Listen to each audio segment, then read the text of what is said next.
අද මම කතා කරන්න හිතුවේ අපේ කලාපයට බලපාන කාරණයක් පිළිබඳව. ඒ තමයි ඔබ දන්නවා අපේ දැන් අපිට අමතක වෙනවා මේක අපේ කලාපේ තියෙන කොයිතරම් ඩේන්ජරස් සිටුේෂන් එකකද කියලා. අපේ කලාපේ තියෙන අන්තිම නරක තැනක. මේ වෙනකොට ඇෆ්ගනිස්තානයේ තියෙන තාලිබාන් පාලනයක් යටතේ. පාකිස්තානයේ තිබෙන්නේ ඔබ දන්නවා ඊටාම ෆ්‍රැජයිල් සිටුේෂන් එක. ලොකු මිලිටරි පාලනයක් තමයි පාකිස්තානයේ ක්‍රියාත්මක වෙන්නේ. ඒ වගේම ලෝකේ තියෙන ප්‍රබලතම අන්තවාදී ත්‍රස්තවාදී සංවිධාන රටකට පාකිස්තානය උදව්ව ලැබෙනවා කියලා මාධ්‍ය වාර්තා කරනවා. ඒ ගැන තොරතුරු තියෙනවා. ඊළඟට බංග්ලාදේශය මේ වෙනකොට අපි කියන්නේ ස්ටේට්ලස්, ඒ කියන්නේ නායකයෝ නැති රාජ්‍යයක් නැති රටවල් බවට පත් වෙලා තිබෙනවා. දැන් ඉන්නේ යූනුස් ඇත්තටම පපට් කෙනෙක්. ඔහුගෙන් ලොකු කාර්යභාරයක් සිද්ධ වෙන්නෙත් නැහැ. එහෙම ඇවිදින වැරුණාම ප්‍රශ්න කිසි දෙයක් ඔහුට විසඳන්නත් බැරි වුණා. ඊටාම නරක තැනක බංග්ලාදේශයේ තියෙන්නේ. මිනිමරු රාජ්‍ය බවට පත් වුණා. විශේෂයෙන්ම ඊටාම නරක විදියට බෞද්ධයන්ට සහ හින්දුන්ට ඒ රටේ සලකනවා. හින්දුන් විශාල පිරිසක් ඝාතනය කළා. දැන් ඊටාම රැඩිකල් අන්තවාදී පිරිසක් විසින් බංග්ලාදේශයේ බලය අල්ලා ගනිමින් සිටිනවා. ඊළඟට නේපාලය, ඔබ දන්නා නේපාලේ ගොඩක් කැබිනට් ඇමතිවරුවත් තාම පත් කරගන්න බෑ. ඒ කියපු අරගලයෙන් පස්සේ නේපාලයේ අයට වීසාවත් ලැබෙන්නේ නැහැ දැන් ලෝකේ ගොඩක් රටවල් වලට යන්න. ඒ තරම් අන්තිම නරක තැනකට නේපාලේ වැටුණා. නේපාල අරගලය නිසා වෙච්ච හිටපු රාජ්‍ය නායකයන්ව ගිනි තියලා ගෙවල් ඇතුලේ මරලා දාන මට්ටමේ තාම ම්ලේච්ඡ අරගලයක් තමයි එහෙත් සිදු වුණේ. ඒ සඳහාත් මේ ම්ලේච්ඡ ත්‍රස්තවාදී කණ්ඩායම අහිංසක දරුවෝ පාවිච්චි කරලා ළමයි ඉස්සරහට දම්මලා කුමන්ත්‍රණයක් කරා දරුවන්ට වෙඩි තියවලා. ඉතින් ඕගොල්ලෝ දන්නවා මේ වගේ වැඩ කොහොමද දැන් ලෝකෙ වෙන්නේ කියලා. ඕගොල්ලන්ට අවබෝධයක් තියෙනවා. මොඩියෝ නෙමෙයි කවුරුත් මේ වැඩසටහන් බලන. එතකොට මෙතනදී මේ කලාපේ මේ රටවල් සේරම දැන් මේ පාර ඡන්දයකට යන්න ඕන. නේපාලේ ඡන්දයකට යනවා, බංග්ලාදේශ ඡන්දයකට යනවා. නේපාලේ ඡන්දය ගැන අපි වෙනම වැඩසටහනක් කතා කරමු.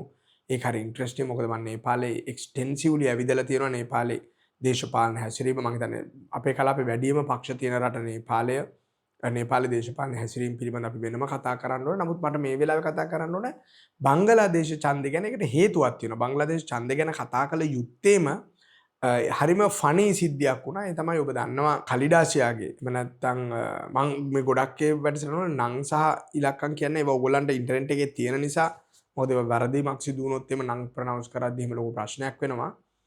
දැන් ඔබ දන්නවා විපක්ෂයේ හිටපු දේශපාලන කණ්ඩායම බොහෝ දුරට මේ ඡන්ද දිනන්න ඉඩ තියෙනවා.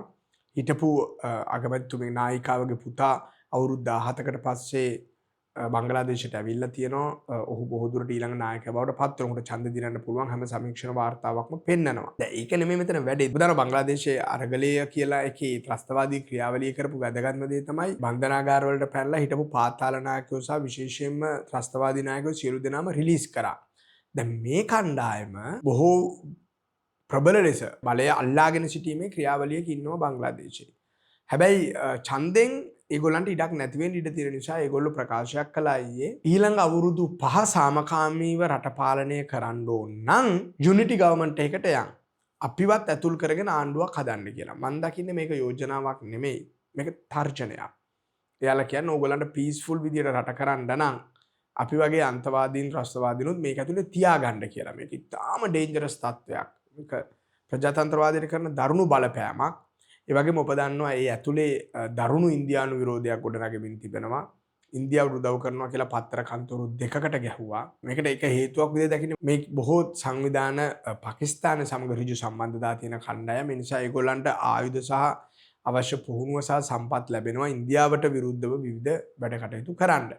එතකොට 1971 බංග්ලාදේශයේ සිදු වූ ජනසංහාරයට පහසුකම් සපයපු කණ්ඩායම තමයි මේ කණ්ඩායම.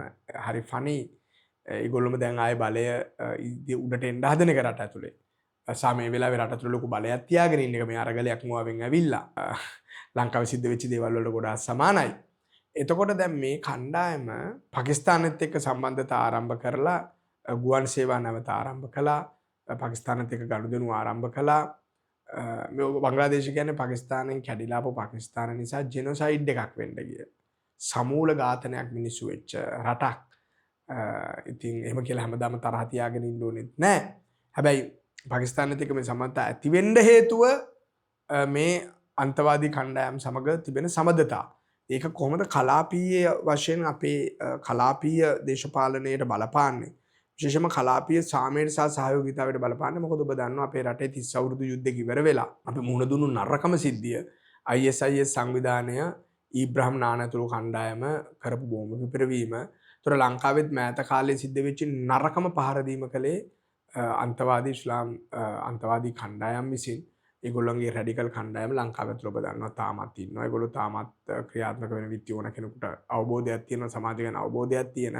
ඒ කණ්ඩායම් වල නැගීමක් කලාපය තුල සිද්ධ වීම ඉන්දියාවට විතරක් නෙමෙයි ලංකාවටත් ඉතාරිච්චෝ බලපානවා. මොකද අපි ගත්තොත් මාලදිවයින පාකිස්තානයේ බංග්ලාදේශයේ ඉස්ලාමීය රටවල් කොහොමත් එතන හිම නොවන රටකට ඉන්නේ අපි තමයි. ඒ නිසා අපිට ඒක ඍජුව බලපාන්න ඉඩ තිබෙන විත්තියත් අපි මතක තියාගන්න ඕන. මේවා ගැන චුට්ටක් කියවන්න, Google කරන්න, මේ ගැන හොඳ වැඩසටහන් තියෙනවා බලන්න. මේ පිළිබඳ අවබෝධයක් ගන්න. ඒ අවබෝධය තුලින් තමයි ඔබේ දේශපාලන සාක්ෂරතාවය දියුණු වෙන්නේ. බොහොම ස්තුතියි එහෙනම්.